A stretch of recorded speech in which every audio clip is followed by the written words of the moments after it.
இந்த கட்சி ஒரு ரொம்ப பழமையான கட்சி. பழமைக்கு ஒரு புதுமையை நம்ம உருவாக்கணும். We must bring about a change in this party. அதை நம்ம தான் உருவாக்கணும்.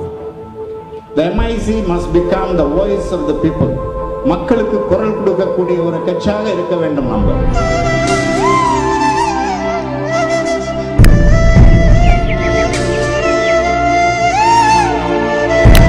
தனியாக தான் இருக்கிறேன். எனக்கு பிள்ளைங்க ஒன்றும் கிடையாது, புருஷன் இல்லை.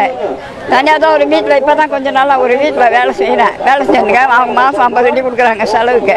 அந்த செலவு வச்சுட்டு தான் நான் பார்த்துக்கிட்டு இருக்கிறேன். ரந்தாவில் தான் இருக்கிறேன். இப்போ அங்கே பொண்ணு வீட்டில் கூட இல்லை. நான் இங்கே தான் இருக்கிறேன். நாங்கள் தெரிஞ்சவங்க வீட்டில் இருக்கிறேன். அவங்க தான் சாப்பாடு போட்டு மாதம் 50 வெள்ளி கொடுக்குறாங்க. வச்சுட்டு அங்கே தான் இருக்கிறோம் அவங்க வீட்டில். இந்த இது கிடச்சா எனக்கு கொஞ்சம் உதவியாக இருக்கும். அதுவும் கிடைக்கல. அதுக்கு நான் அப்போ பார்த்துக்கிட்டு இருக்கிறேன்.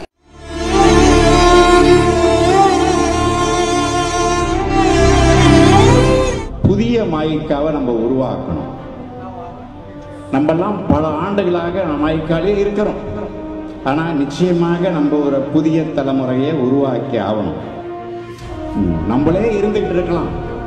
ஒரு கட்டம் வந்தோன்னா நம்ம ஆலோசகராக தான் ஆகணும். நம்ம கிரவுண்டில் இறங்கி நம்ம வேலை பார்க்கணும். அம்மா பெற்றவங்க தூக்கி குப்பத்தூரில் போட்டாங்க. அப்புறம் என்னை ஆசிரமம் தான் எடுத்து வளர்த்துச்சு கோலாகங்க சாலை. இப்போல 14 மாதத்தில் என்னை தத்து எடுத்தாங்க. கிளேரா மேரியும் ரங்கசாமியும். அவங்க எதனால எடுத்து கொடுக்கலன்னு அது எனக்கு காரணம் தெரியாது. எனக்கு தெரிஞ்சு 18 வயசில் இருந்து நான் அக்கான்னு தெரிஞ்சு நான் போராடி 6 வாட்டி மூவ் பண்ணி இன்ன வரைக்கும் இப்போ 12 மாதம் இந்த வருஷம் 12 மாதம் 2002 மூவ் பண்ணி இன்ன வரைக்கும் இன்னும் கிடைக்கல. எந்த ரியலிஸ்டிக்காக சொல்கிறேன். இப்போ இந்த பிரச்சனை இந்த பாரிசான் நேஷனல் அரசாங்கம் தீர்த்த முடியாது. கண்டிப்பாக தீர்த்த முடியாது. நாட்டு பிரதமருக்கு ரொம்ப நன்றி சொல்லணும். மாயிக்காவுக்கும் ஒரு நன்றி சொல்லணும். இந்த 2012 உண்மையிலேயே ஒரு இந்தியர்களுக்கு ஒரு நல்ல நாள் தான். நம்ம போயிட்டு பேங்க்ல லோன் கேட்டாலும் என்ன கேட்டாலும் நம்ம நாய் மாதிரி கெஞ்சதா இருக்கு. ஆனால் இந்த நாட்டுக்கு உழைக்கிறது நம்ம தான். அந்நிய ஜாதிக்காரங்க நம்ம சொத்தை சாப்பிட்டு போகிறோம். முந்தி நான் படித்தவங்க 4 வெள்ளி சம்பளத்துக்கு போகலாம். இப்போ அந்த சம்பளத்துக்கு நம்ம போக நாட்டு இப்போ இப்போ இருக்கிற நிலைமைக்கு நம்ம சொல்கிறேன். நம்ம தமிழ்நாடுலாம் சொந்த கைத்தொழில் போனதான் சீரஸ்டாக இல்லை. அரசாங்கத்தை நம்பி இருக்கக்கூடாது. சொந்த கைத்தொழில் முடிஞ்ச வரைக்கும் திருட்டு வழியோ எந்த வழியிலும் புரிஞ்சு நம்ம சம்பாதிச்சோம். அதான் ஒரு வழி. நாட்டுக்கு வச்சு இன்னைக்கு தமிழ் சமுதாயம் கேங்ஸ்டரா மாறுறதுக்கு காரணமே சாமி வேலுனாலண்ணே. உங்களுக்கு தெரியுமா? MP பர்மிஷன் அவனால தானே இன்னைக்கு எல்லாம் கேங்ஸ்டர் மாதிரி பேசும்போது தலைய கேங்ஸ்டர் மாதிரி பேசும்போது வாள் என்ன செய்யும்? என்னடா வேணும் உனக்கு கேட்டா நீ ஒரு பிரசிடென்டா? அது முறையா அவனுக்கு பேசுறதுக்கு கேட்ட ஆள் அனுப்புறானே. நீங்க gangster அனுப்பிடுறானே வீட்டுக்கு. ரொம்ப வேணாங்க. Dengan nada sini Datuk Seri S. Sami berkata, saya mau pergi 2 bulan lah tapi belum tetap tarik lah. 2 bulan saya mau pergi kahwin lah.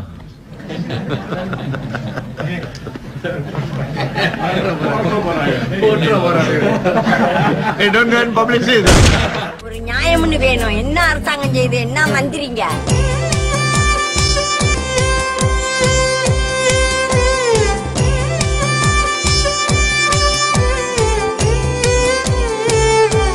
அதான் முத நம்ம தலைமுறைக்கு மிகச்சிறந்த காதல் படம். அதை பார்த்ததுக்கு அப்புறம் தான் நம்மளும் அப்படி காதல் பண்ணணும் அப்படின்ற ஒரு ஆசையே வந்துச்சு.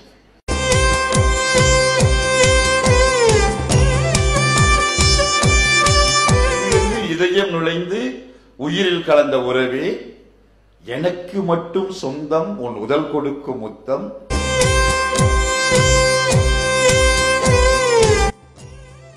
உனக்கு மட்டும் கேட்கும் என் உயிர் உருகும் சத்தம்.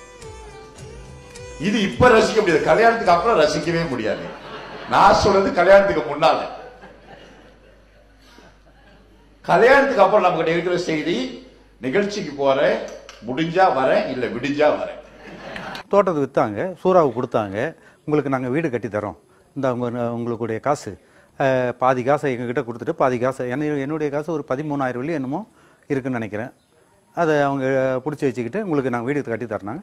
சரி நீங்கள் தாராளமாக வீடு கட்டி கொடுங்க அப்படின்னா அப்போ எல்லோரும் ஒத்துக்கிட்டோம். ஏன்னா மைக்கா ஹோல்டிங்ஸ் நான் ஒரு நம்பிக்கையான நிறுவனம், அவங்கக்கிட்ட நாங்கள் வேலை செய்கிறோம். அவங்க ஏன் நம்மளை ஏமாற்ற போகிறாங்க?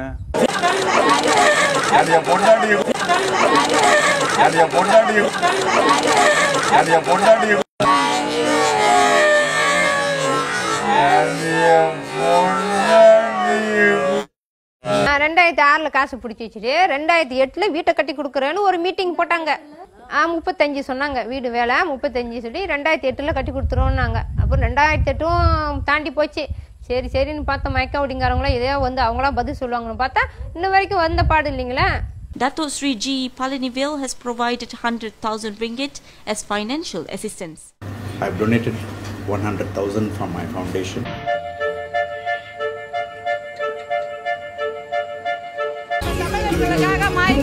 நல்லா செய்யறாங்க, நல்ல ஈடுபாடாக நம்ம தமிழர்கள் ஈடுபாடாக அதுல இறங்க வேண்டும். நம்ம தமிழர்களும் சந்தோஷமாக இருக்க வேண்டும். சத்து மலேசியாவை நம்ம கை தூக்கி நிப்பாட்ட வேண்டும். இந்த மக்களுக்காக எவ்வளவோ செஞ்சிருக்காரு. செய்யறாருன்னா எங்களுக்கு ரொம்ப பெருமையா இருக்கு. இன்னும் அவர் மேலும் செய்யணும்னு நாங்கள் எதிர்பார்க்குறோம். கொடுத்து வச்சிருக்கணும்னு தான் சொல்லணும். இப்போ உள்ள இந்தியர்களாம் இப்போ வந்து அவங்க வந்து நல்லா எடுத்து நல்லா செய்கிறாரு இந்தியர்களுக்காக வேண்டி. Dato Palanivel மாய்க்காவை நல்ல முறையில் மாய்க்காவை வழி நடத்துறாரு.